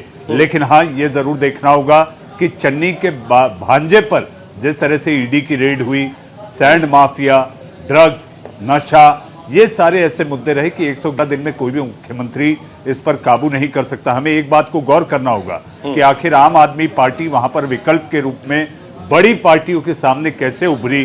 तो ये जो एक नैरेटिव बनता है रमन कि धर्म के आधार पर पार्टी आगे बढ़ती है, मैं नहीं समझ पा रहा हूं एक पॉलिटिकल स्टूडेंट होने के नाते, राजनीति का छात्र होने के नाते, कि आखिर अरविंद केजरीवाल का ऐसा कौन सा धर्म है जो कि किसी विशेष धर्म संप्रदाय को आकर्षित कर कर खींचता है। तो ये एक देश की राजनीति, देश की सियासत में नया नैरेटिव है।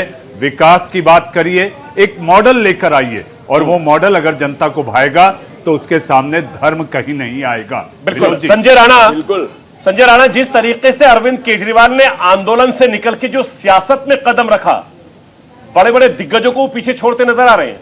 देखिए, अरविंद केजरीवाल जी ने जब अपना राजनीतिक कैरियर स्टार्ट किया था तो हम सभी लोग संजय जी वापस आते हैं। एक बार शेखर हमारे सहयोगी जुड़े हुए हैं, एक बार ग्राउंड पे चलते हैं, फिर वापस आते हैं आपके पास। शेखर, लगातार चुनाव कवर किया आपने, तमाम तस्वीरें दिखाई, तमाम बातें बताई, तमाम विश्लेषण किए। आज क्या माहौल है, कहां पे खड़े हैं आप? हम इस समय ठीक उस जगह पर हैं जहां पर जीतने वाली पार्टी, जीतने वाले विधायक आने के लिए तलबगार हैं। हम इस समय ठीक उत्तर प्रदेश की विधानसभा के सामने खड़े हैं।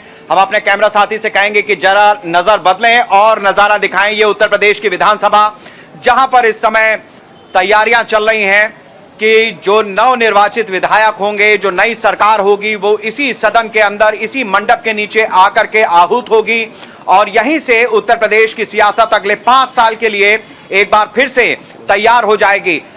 रमन, मेरे पास जो इस समय अलग अलग जगहों से फिगर्स आ रही हैं, देखिए हम टैली अपनी स्क्रीन पर भी दर्शकों को दिखा रहे हैं, लेकिन बहुत सारे सोर्सेज हैं हम लोगों के जो अलग अलग जगहों से इनपुट दे रहे हैं। भारतीय जनता पार्टी ने इस समय न्यूज इंडिया पर, मैं पूरी जिम्मेदारी से कह रहा हूं कि रुझानों के आधार पर 202 का आंकड़ा पार कर लिया है। यह सबसे बड़ी खबर मैं इस समय लखनऊ से दे रहा हूं। रुझानों के आधार पर भारतीय जनता पार्टी ने 202 का आंकड़ा पार कर लिया है। 403 की विधानसभा में 202 का वो जादुई आंकड़ा है जिसके आधार पर कोई सरकार बनती है। भारतीय जनता पार्टी ने रुझानों में यह आंकड़ा पार किया है। समाजवादी पार्टी लगातार आगे बढ़ रही है। शेखर आपको रोकूंगा आपको। पंजाब में जश्न की तस्वीरें, मैं पीसीआर के साथ कहूंगा कि एम्बियंस के साथ जरा इस तस्वीरें दिखाइए। ढोल लगाने शुरू हो गए।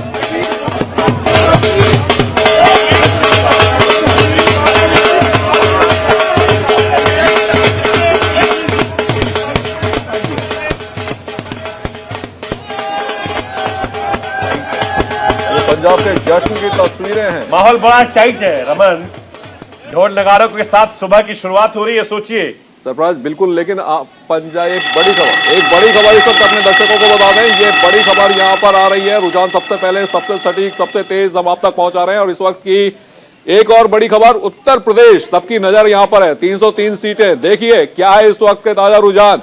बीजेपी 185 सीटों पर आ गए। और जैसे कि मेरे सहयोगी शेखर बता रहे थे, क्योंकि फील्ड में काम करते हैं, बहुत सारी रिपोर्ट उनके पास आती है, उनका कहना है 202 से ऊपर आगे आ गई है। समाजवादी पार्टी को 112 सीट पर बढ़ा, तो ये जो रेस है उसमें साइकिल पिछड़ती हुई नजर आ रही है। 308 सीटों का ये रुझान हम आपको बता रहे हैं। बीजेपी 185 पर आगे, भारतीय जनता पार्टी 185 सीटों पर आगे, समाजवादी पार्टी को 112 सीट पर बढ़त यहां पर मिली है। लेकिन समाजवादी पार्टी यहां पर अब जो दूरी है दोनों के बीच, राणा जी, खिसकती जा रही है। जो दूरी है वो बढ़ती जा रही है। जी सॉरी, प्रश्न मुझसे था। जी जी, देखिए कि अभी जो जैसे पहले हम लोगों ने बोला कि ये इनिशियल रुझान है, इसमें हमें वेट करना चाहिए। और आप देख रहे हैं कि जैसे जैसे घंटे की सुई आगे बढ़ रही है, वैसे वैसे भारतीय जनता पार्टी का रथ भी आगे बढ़ रहा है। इसमें वो नहीं है। लेकिन हाँ, समाजवादी पार्टी ने बहुत अच्छा टक्कर दिया। और हम लोग जब 2012 में अखिलेश यादव जी जब मुख्यमंत्री बने तो इनसे बड़ी उम्मीदें थी, लेकिन हमें लगता है कि उनको 5 साल काम करने का मौका नहीं मिला, बिकॉज ऑफ पारिवारिक और अपना जो इंटरनल इनका इश्यूज था। लेकिन 2017 से लेकर 2022 तक इनके पास एक बहुत बड़ा स्कोप था जिसमें अपनी इमेज वो चेंज कर सकते। देखिए, एक नो डाउट ये पढ़े लिखे हैं, इनके पास स्ट्रेटजी बनाने की क्षमता है, इनके पास नेतृत्व की क्षमता है। बस इनको एक इमेज बिल्डिंग की जरूरत थी। जो इमेज इनकी गुंडा राज वाली बनी थी, इसको अगर थोड़ा बदल देते तो ये हो सकता था, ये जो टैली जो दिख रहा है हमारे सामने, ये कुछ अलग होता। ठीक है संजय भाई, बने रहिए। जरा मैं अपनी टीम से कहूंगा कि एक बार ये दिखाए कि कौन आगे चल रहा है, कौन पीछे चल रहा है। स्क्रीन पर लाइए जरा, मैं अपने दर्शकों को दिखाना चाहता हूं। जरा देखिए कि अभी भी जो चुनावी नतीजे आए हैं उसमें कौन कौन आगे चल रहा है। योगी आदित्यनाथ आगे चल रहे हैं, अखिलेश यादव वो भी आगे चल रहे हैं। इसके अलावा आजम खान जेल में बंद है, लेकिन वो भी अभी आगे चल रहे हैं। इसके अलावा स्वामी प्रसाद मौर्य वो पीछे चल रहे हैं, हालांकि बीजेपी छोड़कर गए थे। Keshav Prasad Maurya deputy chief minister है, वो आगे चल रहे हैं इस समय। और शिवपाल सिंह यादव, जिन्हें चाचा के नाम से मशहूर है, वो भी आगे चल रहे हैं। पंकज सिंह, राजनाथ सिंह के बेटे, नोएडा से, वो आगे चल रहे हैं। और ये डेटा हम अपने दर्शकों को दिखा रहे हैं। आशुतोष टंडन आगे चल रहे हैं। ब्रजेश पाठक कैबिनेट मिनिस्टर हैं, वो आगे चल रहे हैं। ये तमाम जो नेता हैं वो इस समय आगे चल रहे हैं। चरणजीत सिंह चन्नी पीछे चल रहे हैं, सीएम है। नवजोत सिंह सिद्धू आगे चल रहे हैं, हालांकि थोड़ी देर पहले रमन वो पीछे थे। इसके अलावा कैप्टन अमरिंदर सिंह ये भी पीछे चल रहे हैं, पूर्व चीफ मिनिस्टर थे ये भी। और सुखबीर सिंह बादल आगे चल रहे हैं। ये पंजाब का आंकड़ा मैं अपने दर्शकों को दिखा रहा हूं कि कौन कौन से बड़े नेता जो हैं वो आगे चल रहे हैं। अगर मैं उत्तराखंड का जिक्र करना चाहूंगा तो पुष्कर सिंह धामी पीछे चल रहे हैं, चीफ मिनिस्टर इन सिटिंग। और पूर्व मुख्यमंत्री हरीश यादव भी पीछे चल रहे हैं। यानी ये तमाम जो नेता हैं वो अभी भी इन रुझानों में पीछे चलते नजर आ रहे हैं। तमाम खास मेहमान हमारे साथ जुड़े हुए हैं। मनोज यादव प्रवक्ता है बीजेपी के, उनसे बातचीत करना चाहूंगा। मनोज जी, क्या खबर मिल रही है आपको? जी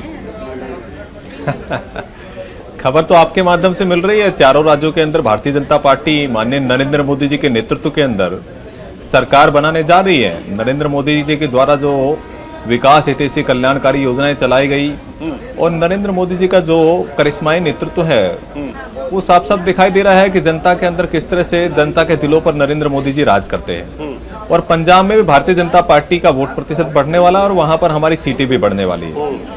तो मनोज भाई, कितने किलो लड्डू का ऑफर दे दिया अभी आपने? बनवाने तैयार कर दिए, बन गए हैं?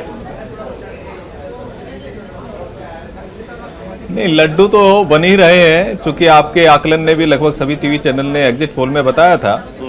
लेकिन कांग्रेस पार्टी की, जिस तरह से संजीव जी बता रहे थे कि कांग्रेस पार्टी लड़ रही है, संघर्ष कर रही है, तो क्यों संघर्ष कर रही है? देखिए, भारत की जनता ने स्पष्ट रूप से मान लिया है कि वंशवाद, परिवारवाद और तुष्टीकरण की राजनीति को नकार चुके हैं रमन, और उनको एक ही चीज समझ में आ रही है कि विकासवाद कौन कर सकता है, विकास कौन कर सकता है, तो केवल भारतीय जनता पार्टी कर सकती है। और माननीय नरेंद्र मोदी जी के नेतृत्व ने जिस तरह से कोरोना काल के अंदर फ्री वैक्सीनेशन का हमने ड्राइव चलाया, जिस तरह से थोड़ा योगी जी को भी क्रेडिट दीजिए। अब अभी भी मोदी उत्तर प्रदेश में, लेकिन तो योगी जी को भी थोड़ा क्रेडिट जाना चाहिए। और रमन, ये बात भी माननी पड़ेगी कि सीटें तो कम हुई हैं। जी, अभी मैं उत्तर प्रदेश की बात करता हूं। जी, मैं बात जी देखिए, जहां तक उत्तर प्रदेश का सवाल है तो माननीय नरेंद्र मोदी जी के नेतृत्व में योगी आदित्यनाथ की सरकार ने, डबल इंजन की सरकार ने निश्चित रूप से सराहनीय कार्य किए हैं। जिस तरह से कानून व्यवस्था वहां पर, जो उत्तर प्रदेश का चुनाव है मुख्यतः 3-4 मुद्दों पर लड़ा गया।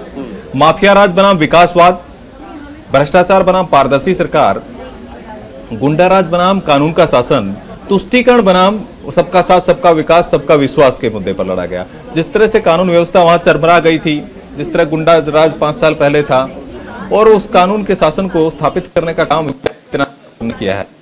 और जिस तरह से योगी आदित्यनाथ सरकार ने चाहे मेडिकल कॉलेज 59 खुलवाने का काम हो, चाहे एक्सप्रेस वे का काम हो, तो योगी आदित्यनाथ सरकार ने निश्चित रूप से सराहनीय काम किए। माननीय नरेंद्र मोदी जी के नेतृत्व के अंदर योगी आदित्यनाथ की सरकार, डबल इंजन की जो भाजपा की सरकार ने, उसने कार्य किए हैं और उसी का परिणाम दिख रहा है। हाँ बिल्कुल मनोज जी। संजीव जी, यहाँ पर हमारे जो प्रवक्ता हैं भारतीय जनता पार्टी के, उनका भी कहना है कि भाई कांग्रेस को पूरे देश ने नकार दिया है और ये हाथ कंगन को आरसी किया। यहाँ पर जो आंकड़े नजर आ रहे हैं उससे यही लग रहा है कि कांग्रेस को शायद बहुत ज्यादा मंथन करने की जरूरत है यहाँ पे। रमन भाई, भारतीय जनता पार्टी के प्रवक्ताओं की सबसे बड़ी खासियत यही है कि वो टीवी पे बड़ी अच्छी बातें कर लेते हैं, लेकिन जब वोट मांगने जाते हैं तो उस समय 20%, 80% की बातें करते हैं। वो नमक के हक अदा करने की बात करते हैं, वो कैराना को भूलने की बात नहीं करते हैं। वो कहते हैं मुजफ्फरनगर भी नहीं भूलना है तुमको। तो ये विकास, एक बड़ी खबर आ रही है रमन, जरा बताइए दर्शकों को। बिल्कुल, ये बड़ी खबर इस वक्त यहाँ पर बता दें।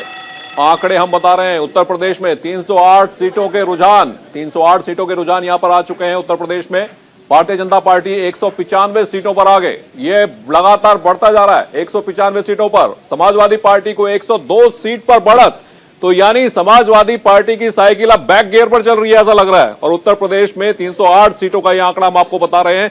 सबसे तेज, सबसे पहले, सबसे सटीक, लगातार 195 सीटों पर भारतीय जनता पार्टी 195 सीटों पर कमल खिलता हुआ नजर यहां पर आ रहा है। और समाजवादी पार्टी की जो बढ़त थी अब वो वाकई में लग रहा है बैक गियर पर है। विनोद जी, कैसा रहा सर्वे आपका? रमन जी और सैफी जी दोनों ने जब स्टार्ट किया था तब अलग रुख था, और अब न्यूज इंडिया और प्रबोधन ने जो एग्जिट पोल दिया था, मुझे लग रहा है कि कहीं ऐसा नहीं हो कि 14 जो एग्जिट पोल आए उसमें सर्वश्रेष्ठ रहे। ये मेरा थोड़ा अंदाज जिस प्रकार से अभी चल रहा है, वो मुझे लग रहा है कि 4 राज्यों में हमने बोला था बीजेपी की सरकार आएगी और एक में आम आदमी पार्टी की, और आम आदमी की खास 52 सीटों का जो हमने लक्ष्य रखा था उसके करीब आ रहा है। और इस प्रकार से मैंने देखा कि आप आदमी पंजाब में कैसे आ रही है कि पंजाब में कोई विकल्प नहीं था। अकाली दल और कांग्रेस दोनों के बीच में आपस में झगड़े, और उन दोनों को लोगों ने देख लिया था, पंजाब के लोगों ने। तो एक नया विकल्प, बीजेपी काफी पीछे थी विकल्प ने, और यहाँ आम आदमी 20 सीटें पिछली बार जीती थी, इसलिए उनको नजदीकी विकल्प लगा आप, और इसी कारण ये पंजाब में आप आ रही है। बाकी हम देख रहे हैं कि उत्तराखंड में तो शायद बीजेपी और कुछ आगे बढ़ रही है कांग्रेस से। गोवा में बराबर, जैसा कि मनीष भाई ने बोला कि मैं गोवा के विशेषज्ञ कह सकते हैं, हम पूरे देश में सबसे ज्यादा यदि गोवा के बारे में जानते हो तो वो है मनीष भाई। और उन्होंने बताया जैसे कि 1 या 2 सीट का फर्क रहेगा, वही हो रहा है गोवा में। और आगे उत्तर प्रदेश का जिस प्रकार हमारा 241 का है, हो सकता है 50 आ जाए, लेकिन 240 नहीं आएगी। ठीक है सर, आपके पास जोशी जी आएंगे। एक और बड़ी खबर यह कि उत्तराखंड में सभी 70 विधानसभा सीटों के रुझान सामने आ गए हैं और उत्तराखंड में बीजेपी 42 सीटों पर आगे है, ये रुझान है। और कांग्रेस 24, अन्य 4 सीटों पर आगे चल रही है। रुझान है, नतीजों में तब्दील होने का हम इंतजार करते हैं। ये उत्तराखंड से है। आम आदमी पार्टी के नेता कुंदन इस समय हमारे साथ जुड़ गए। कुंदन जी, जिस तरीके से आपको पंजाब में बड़ा फायदा होता दिखाई दे रहा है, उम्मीद तो उत्तराखंड से भी आपको बहुत थी। तो पंजाब में ऐसा है, लोग बदलाव चाहते थे और केजरीवाल साहब की पॉलिसी से और भगवंत मान के सीएम चेहरे से लोगों ने बदलाव के लिए आम आदमी को वोट डाला और आम आदमी पार्टी पंजाब में सरकार बनाने की ओर जा रही है। मैं पटियाला शहर से, अमरिंदर सिंह के शहर से हूँ। मैं आम आदमी पार्टी का सीनियर लीडर भी हूँ, जिला प्रधान भी रहा हूँ पहला। और आज हम पटियाला सीट जो है, शहरी सीट, कम से कम 25,000 की लीड से जीत रहे हैं। अब चौथे राउंड में 10,000 की लीड से आगे चलते और पूरा पटियाला जिला 8 की 8 सीटों पे आम आदमी पार्टी आगे जा रही है और आम आदमी पार्टी बहुमत से पंजाब में सरकार बना। कुंदन जी, आपको ये लग रहा है कि सरकार तो बन रही है, लेकिन क्या ये सरकार पंजाब से ही चलेगी या फिर ये भी रिमोट कंट्रोल दिल्ली के हाथ में होगा?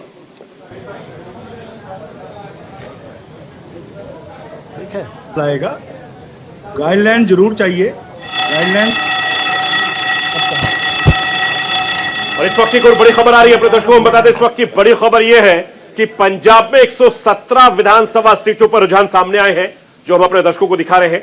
और पंजाब में आम आदमी पार्टी को 85 सीटें में मिलती दिखाई दे रही है। रुझान है अभी भी और नतीजे आने बाकी हैं। कांग्रेस को 16 सीटें और अन्य 1 सीट पर, यानी बीजेपी को रमन बहुत ज्यादा फायदा नहीं हो रहा है पंजाब में। बिल्कुल सरफराज, बीजेपी को फायदा नहीं हो रहा है और पंजाब में शायद बीजेपी एक्सपेरिमेंट ही कर रही थी और वहां बहुत ज्यादा उन्हें लग भी नहीं रहा था कि ये यहां पर आने वाला है, क्योंकि तमाम जो उनके बड़े नेता थे, जो 4 पंजाब में जश्न की तस्वीरें आने लगी है। ये आम आदमी पार्टी की जश्न की तस्वीरें जरा देखिए, फुल स्क्रीन पर दिखाइए, हम अपने दर्शकों को कहेंगे। ये जश्न की तस्वीरें आप देखिए, जबरदस्त ढोल नगाड़े और वो भी पंजाबी अंदाज में जश्न मनना शुरू हो गया है। रमन, बिल्कुल पंजाब से जश्न की तस्वीरें हैं और मुझे उम्मीद है दिल्ली में भी जश्न मन रहा होगा आम आदमी पार्टी के ऑफिस में। ये तस्वीरें पंजाब से हैं।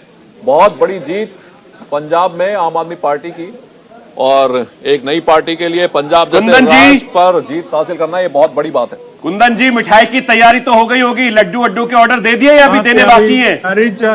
ऑर्डर पहले ही दे दिए थे, कल ही दे दिए थे। और पूरी उम्मीद थी भी आम आदमी पार्टी पंजाब में सरकार बना रही है।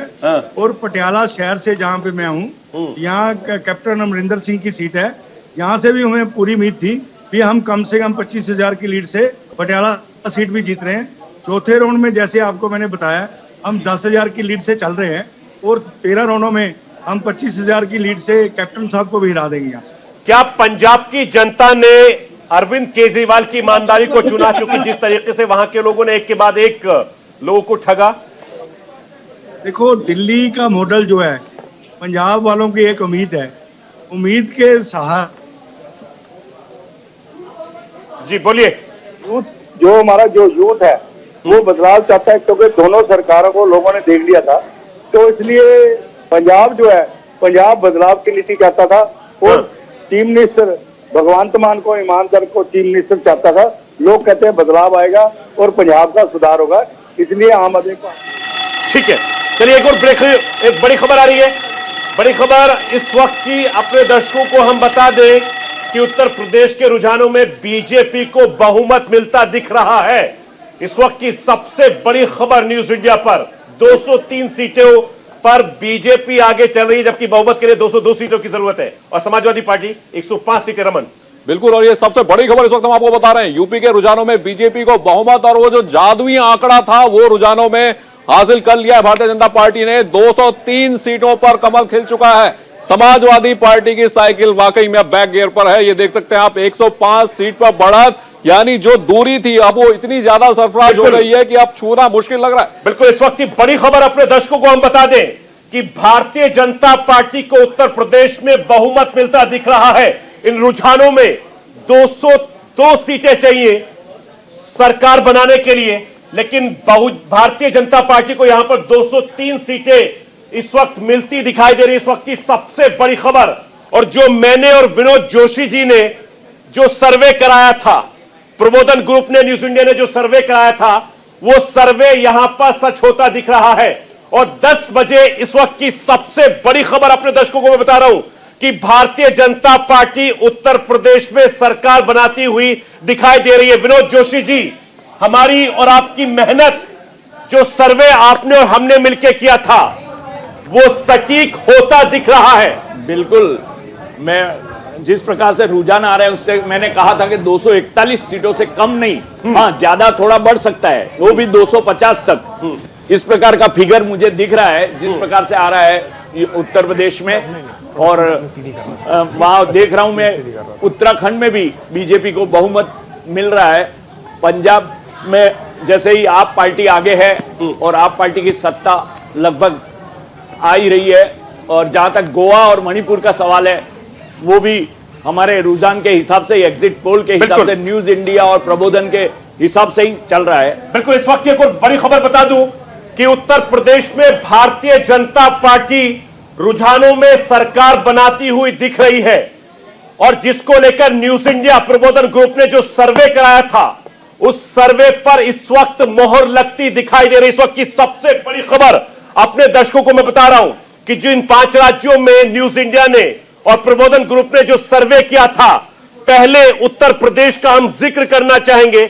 उत्तर प्रदेश में भारतीय जनता पार्टी सरकार बनाती हुई दिख रही है, और इस समय 10 बजे का वक्त है, यानी 10 बजे हमारी उस खबर पर मोहर लग रही है जिस पर हमने और विनोद जोशी जी ने इस पर मोहर लगाई थी कि सर्वे होंगे, और सर्वे के मुताबिक बीजेपी बहुमत पार कर चुकी है। इस वक्त की बड़ी खबर।